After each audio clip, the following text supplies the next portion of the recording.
আসসালামু আলাইকুম ওরহমতুল্লাহি ওবরাকাতুহ। আল্লাহ পাক রব্বুল আলামিন আমাদেরকে সৃষ্টি করেছেন, আমাদেরকে নিয়ামত দিয়েছেন, অসংখ্য গণিত নিয়ামত। কিন্তু এই নিয়ামতের শুকর কিন্তু আমরা করি না। আল্লাহ পাক বলেন, ফাযকুরুনি আযকুরুকুম ওয়াশকুরুলি ওয়ালা তাকফুরুন। আমি যে নিয়ামত তোমাদেরকে দান করেছি, এই নিয়ামত পাওয়ার পরে যদি তোমরা আল্লাহর শুকরিয়া না করো, আমি আল্লাহ সেই নিয়ামতগুলো উঠিয়ে নেব। আপনার সম্পদ আছে, এজন্য আল্লাহর শুকরিয়া আদায় করতে হবে। আপনার সন্তান হয়েছে, এজন্য আল্লাহর শুকরিয়া আদায় করতে হবে। আপনি ভালো চাকরি পেয়েছেন, সেজন্য আল্লাহর শুকরিয়া আদায় করতে হবে। আপনার সুস্থ দেহ আছে, সেজন্য আল্লাহর শুকরিয়া আদায় করতে হবে। জীবনের প্রতিটি পদক্ষেপে, প্রতিটি কাজে কাজে আল্লাহ পাকের শুকরিয়া অবশ্যই আদায় করতে হবে। যদি শুকরিয়া আদায় না করেন, এই নিয়ামতগুলা হয়তোবা কোনো একদিন আপনার কাছ থেকে, আমার কাছ থেকে ছিনিয়েও নিতে পারেন। এজন্য আসুন আমরা আল্লাহর শুকর কিভাবে আদায় করব।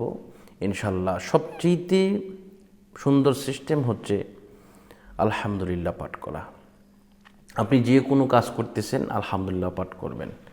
আপনি একটা গুনার কাজ করে ফেলেছেন, আপনি বলবেন আস্তাগফিরুল্লাহ।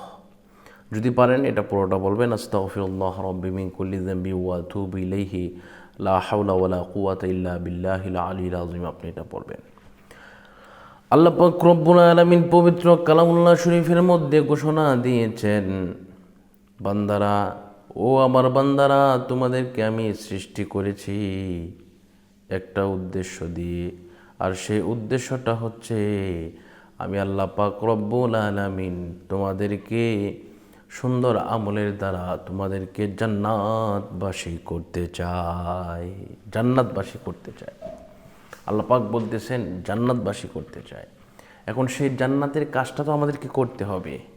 এই জান্নাতের কাজ কি? এই জান্নাতের কাজ হচ্ছে আপনি হালালভাবে আপনি চলবেন, আপনি নামাজ রোজা ঠিকভাবে রাখবেন, সামর্থ্য হলে হজ করবেন, জাকাত দিবেন, এবং মানুষকে ঠকাবেন না, মানুষের ক্ষতি করবেন না। তাহলে ইনশাআল্লাহ আল্লাহ পাক রব্বুল আলামিন আপনার জীবনকে করে তুলবেন আনন্দময়। আপনি হয়ে যাবেন একজন জান্নাতি ব্যক্তি।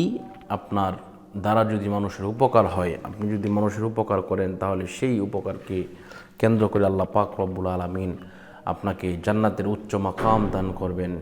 এই বিষয়গুলাই হচ্ছে সবচেয়ে বড় বিষয়। আপনি মানুষের ক্ষতি করে যদি 5 ওয়াক্ত নামাজ পড়েন, সারাদিন আল্লাহর রাস্তায় চলেন, তাহলে কিন্তু লাভ হবে না। এজন্য নিজেকে আগে ঠিক করতে হবে। আল্লাহ পাক আমাদেরকে কবুল করুন, মঞ্জুর করুন, সে প্রত্যাশা করছি। আজকের মতো এই পর্যন্ত বিদায় নিচ্ছি। আসসালামু আলাইকুম ওয়া রাহমাতুল্লাহি ওয়া বারাকাতুহু।